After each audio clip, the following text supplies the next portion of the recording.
Good morning बच्चों।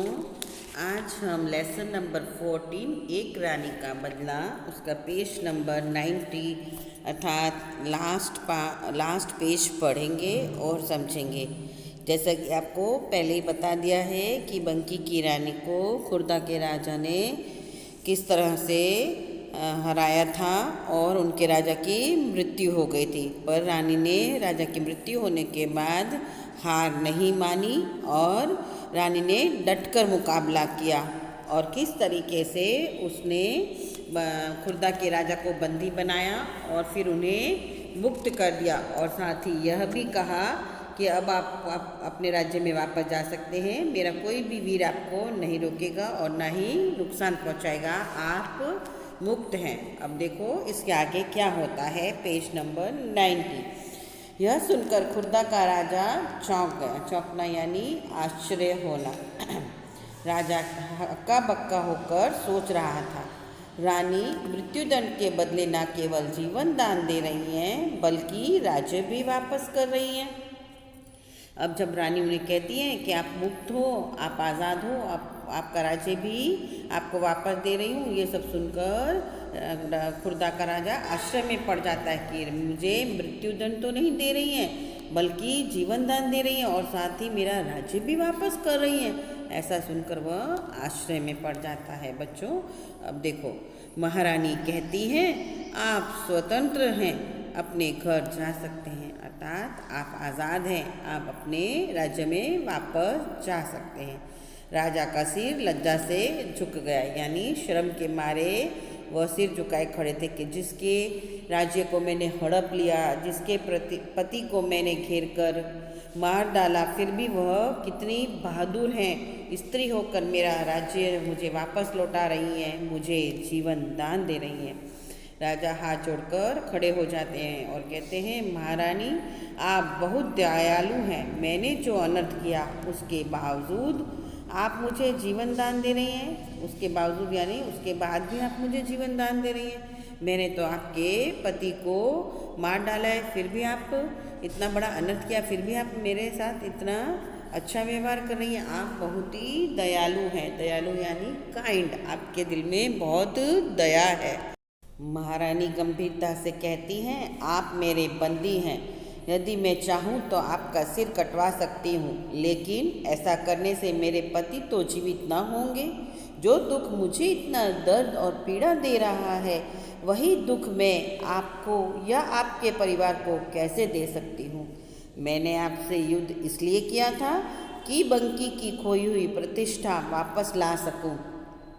प्रतिष्ठा यानी बच्चों मान मर्यादा इज्जत। मैंने बदले की भावना से युद्ध नहीं किया था। अब जब राजा हाथ जोड़कर उनसे माफ़ी मांगते हैं तब रानी कहती है एकदम गंभीर होकर कहती है कि मैं चाहूँ तो आपका सिर कटवा सकती हूँ, लेकिन मैं ऐसा नहीं करूँगी क्योंकि आपका सिर कटने से मेरे पति तो जीवित नहीं हो सकते। मुझे जितना दर्द और पीड़ा दुख हो रहा है वह मिट तो नहीं सकता, तो मैं वही दुख आपको या आपके परिवार को कैसे दे सकती हूँ। वो कहती है मैंने युद्ध इसलिए नहीं किया था कि मैं आपसे बदला लूँ, मैं आपसे रिवेंज लूँ, पर मैंने तो बंकी की अपने राज्य की मान मर्यादा इज्जत का ख्याल था, उसे वापस लाने के लिए मैंने युद्ध किया था। मैंने बदले के भावना से युद्ध नहीं किया था। सेनापति को हैरानी होती है। सेनापति हैरानी से कहते हैं क्षमा कीजिए महारानी, लेकिन जिसने हमारे राजा को युद्ध में मार डाला क्या आप उसे यूं ही जाने देंगी। अर्थात सेनापति हैरान होते हैं कि जिसने हमारे राजा को मारा उसको आप ऐसे ही जाने देंगी। हमारे राजा युद्ध में मर गए हैं, ये तो आपको पता ही है ना, तो आप उनको क्या ऐसे ही जाने देंगी। ऐसा सेनापति हैरान होकर महारानी से कहते हैं और ये भी कहते हैं साथ में कि क्षमा कीजिए महारानी, लेकिन जिसने हमारे राजा को युद्ध में मार डाला क्या आप उसे ऐसे ही जाने देंगी। महारानी कहती हैं जो दुख मेरे लिए असहनीय है, अर्थात बच्चों असहनीय का मतलब जो सहन ना हो, वह दुख और दर्द किसी दूसरे को देकर मुझे सुख की अनुभूति कैसे हो सकती है।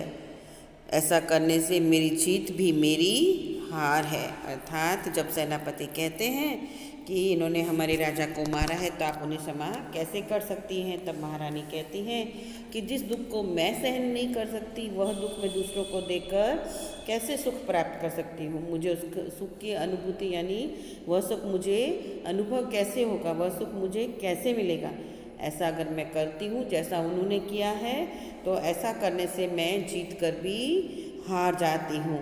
यह सुनकर राजा की आंखें भर आई यानी बच्चों मुहावरा है, आँखों में आंसू आ गए। राजा कहते हैं, महारानी जी आप महान हैं, आज आपने दोहरी विजय पाई है। दोहरी यानी दो तरह की विजय पाई है। एक तो आपने मेरे को मेरा राज्य वापस लौटा दिया और दूसरा आपने मुझे हार कर भी जीत पाई है। आप न केवल युद्ध के मैदान में जीती हैं बल्कि आपने मेरा और सारे खुर्दा निवासियों का दिल भी जीत लिया है।